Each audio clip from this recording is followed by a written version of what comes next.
कीलकस्तोत्रम्। ॐ अस्य श्रीकीलकमन्त्रस्य शिवऋषिः अनुष्टुप् श्रीमहासरस्वती देवता श्रीजगदम्बा प्रीत्यर्थं सप्तशतीपाठाङ्गत्वेन जपे विनियोगः। ॐ नमश्चण्डिकायै।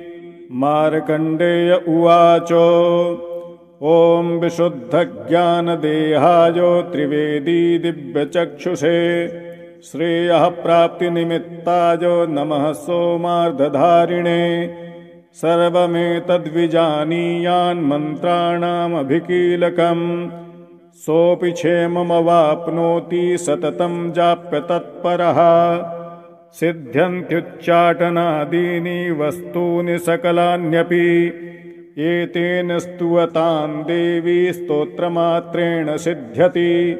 न मन्त्रो नौषधं तत्र न किञ्चिदपि विद्यते विना जाप्येन सिद्धेत सर्वमुच्चाटनादिकम्।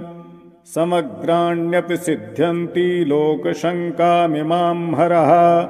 कृत्वा निमन्त्रयामास सर्वमेवमिदं शुभम्।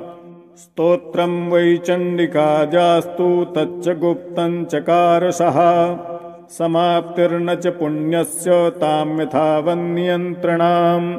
सोऽपि क्षेममवाप्नोति सर्वमेवं न संशयः।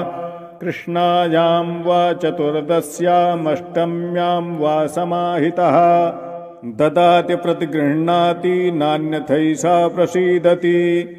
इत्थं रूपेण कीलेन महादेवेन कीलितम्। यो निष्कीलां विधायैनां नित्यं जपति संस्फुटम्। स सिद्धः स गणः सोऽपि गन्धर्वो जायते नरः। न चैवाप्यटतस्तस्य भयं क्वापीह जायते।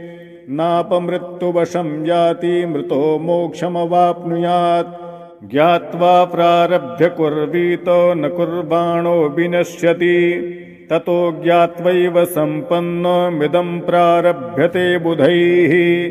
सौभाग्यादि च यत्किञ्चित् दृश्यते ललनाजने तत्सर्वं तत्प्रसादेन तेन जाप्यमिदं शुभम्। शनैस्तु जप्यमानेऽस्मिन् स्तोत्रे सम्पत्तिरुच्चकैः।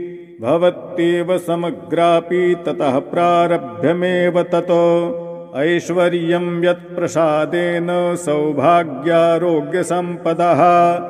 शत्रुहानिः परो मोक्षः स्तूयते सा न किञ्जनैः। श्रीजगदम्बार्पणमस्तु।